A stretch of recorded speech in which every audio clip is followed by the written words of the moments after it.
When Camp Toby finally closed its gates for good, the silence felt heavy. The old cabins, once full of laughter, secret giggles, and the rustle of crinkling padding under shorts, stood quiet now. Liam and Ede had already moved on, finding another place to call their own. For Sam, though, it was different.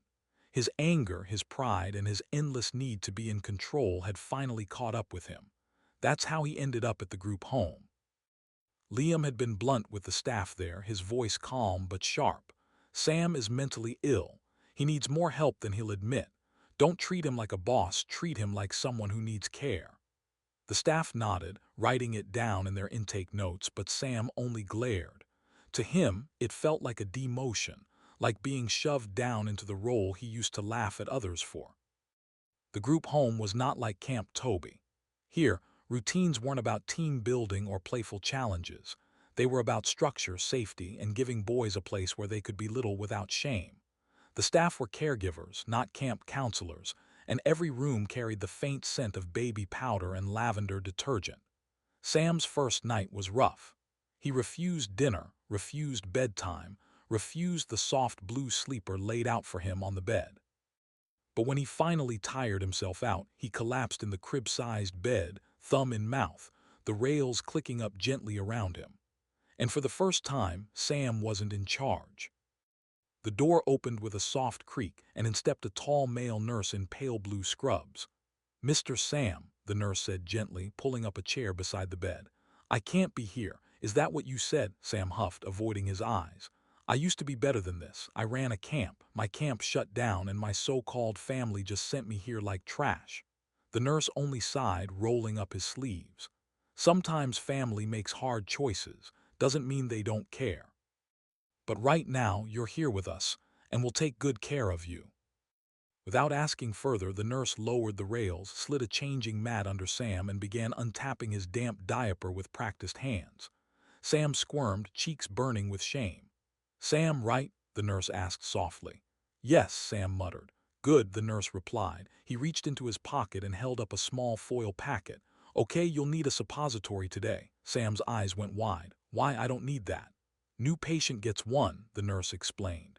"It's the rule, helps us reset your system.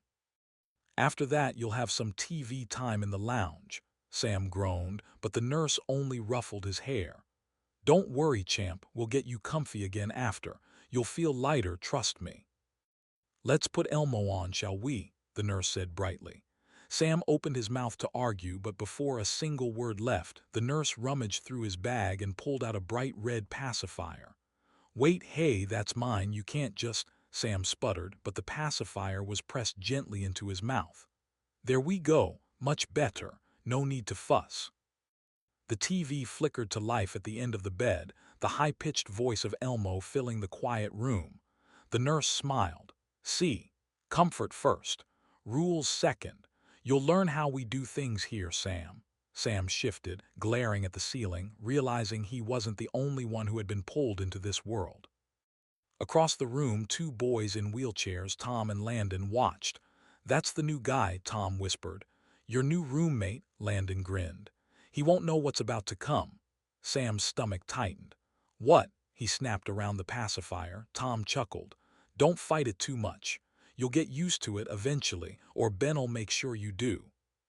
Landon was handed a drink by a nurse. "Drink this. Ben will change you in a bit." Sam watched nervously, fuming silently behind the pacifier. Soon he saw them lying back on the changing mat, medicated, diapered, and harnessed. He was next. "You got your meds?" Ben asked him. "Yes, Nurse Ben," Sam mumbled, pacifier bobbing. Ben nodded.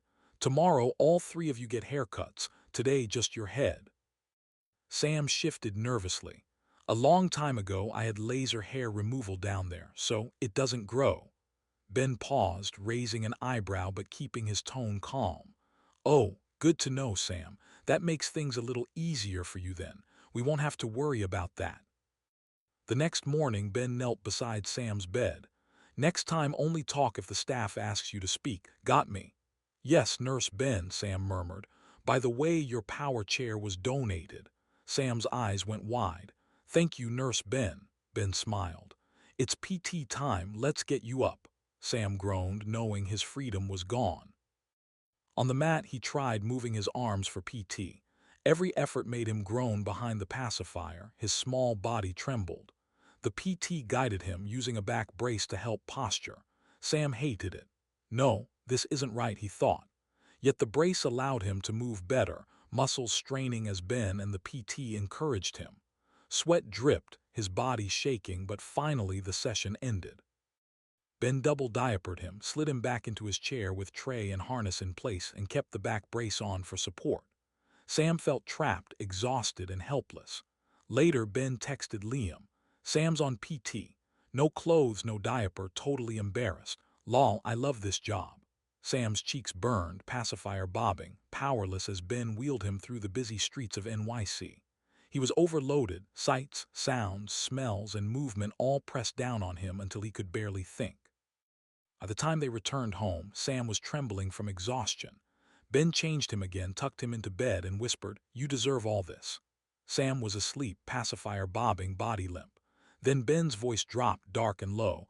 "My brother died under your watch at Camp Toby." Sam flinched even in sleep, a muffled sob escaping. "Here you go," Ben whispered. And in that quiet room, Sam lay helpless, exhausted, double-diapered, braced, and fully under the weight of care, guilt, and control. Finn,